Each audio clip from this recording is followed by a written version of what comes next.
Hello, this is Father David, here with day 28 of Great Lent 2024. We're moving into, for the Sunday epistle, one of the epistle readings this Sunday, from Hebrews chapter 6, verses 13 through the end of the chapter, verse 20. And this is really a good companion to what we read about yesterday with God being the Messiah to Jews and Gentiles. God confirming the promise by an oath. For when God had made a promise to Abraham, because he could swear by no one greater, he swore by himself, saying, "Surely blessing I will bless you, and multiplying I will multiply you." And so after he had patiently endured, he obtained the promise. For men indeed swear by the greater, and an oath for confirmation is for them an end of all dispute. Thus God, determining to show more abundantly to the heirs of promise the immutability of his counsel, confirmed it by an oath, that by two immutable things, in which it is impossible for God to lie, we might have strong consolation, who have fled for refuge to lay hold of the hope set before us. And these two immutable things are God's promise and God's oath, the inability of God to lie. This hope we have as an anchor of the soul, both sure and steadfast, and which enters the presence behind the veil, where the forerunner has entered for us, even Jesus, having become high priest forever, according to the order of Melchizedek. So we have this Hebraic imagery behind the veil, of course. You have the Holy of Holies in the tabernacle and the temple of the Hebrew people, where only the high priest was to go, where the Ark of the Covenant was, once a year on Yom Kippur, the Day of Atonement, and offer the sacrifice, speak the name of the Lord, and the sins of the people are forgiven. This is also heaven. This is also eschatologically, in terms of the last things, the final things. The Orthodox Study Bible takes us over to Hebrews chapter 9 a little bit later, verses 1 through 5. And it is a note where it says a description of the Mosaic tabernacle prefigures the heavenly altar. And this is where you have the inner veil, the second veil, separating the holy place, the sanctuary, from the most holy place, the Holy of Holies. The inner veil forms the locus of the liturgical practice of the Old Covenant and reveals its imperfection. The people could not draw near to God. At his death, Christ solved this alienation, of course, with the tearing in two of the veil.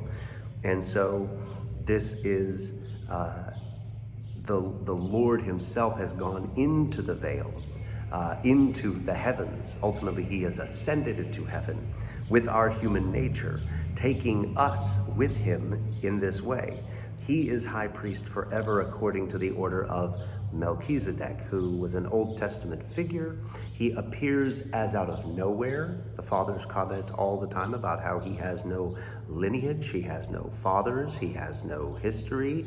He just appears out of nowhere, offers bread and wine to Abraham as an offering, and he is priest of God Most High. And so this is, though Christ comes from the Holy Theotokos, he has no earthly father. He appears from heaven, from eternity, and he is from outside the tribe of Levi, who is the tribe of the Israelites from which all the priests would come. But it's a closed system. But he comes from outside that. He is a priest, not according to the order of Levi, but according to the order of Melchizedek. He comes into the holy place. In the temple, at his crucifixion, at Christ's crucifixion, the veil of the temple was torn in two. That may be a question. Why is it then that in Orthodox churches, oftentimes, you have these holy doors that they'll open and close several times during the liturgy, and then this curtain right here? Most churches, I think, some may not, but most have a curtain that is drawn at some point. I remember when I was I was in college, and I was coming to Orthodox services, and the woman who's now my mother-in-law came and saw her first. She was coming to see what her daughter was up to, seeing this young man who was getting into Orthodoxy that she was falling for. And she gave a very honest, not complaint, just simply she noticed something.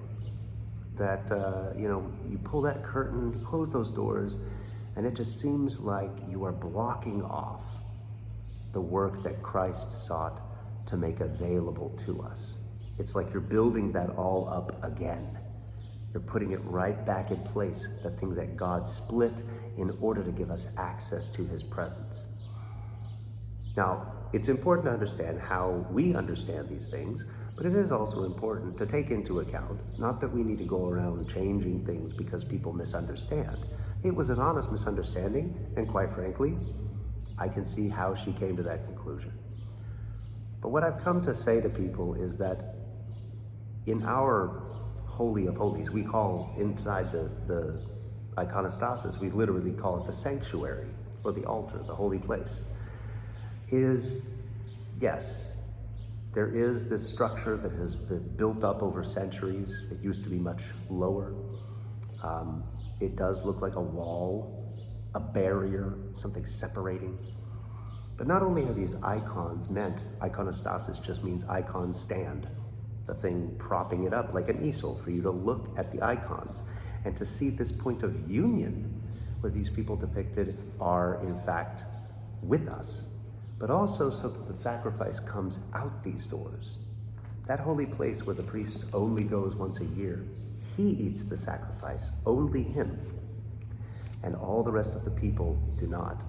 But now our sacrifice is Christ in the Holy Eucharist. And those doors, yes, they close and the curtain is drawn, but at the end, it opens up. The sacrifice is brought out, and all of God's priesthood, the holy priesthood, the royal priesthood, the holy nation that St. Peter talks about, eats of his body and blood, which he offers as our high priest according to the order of Melchizedek, together.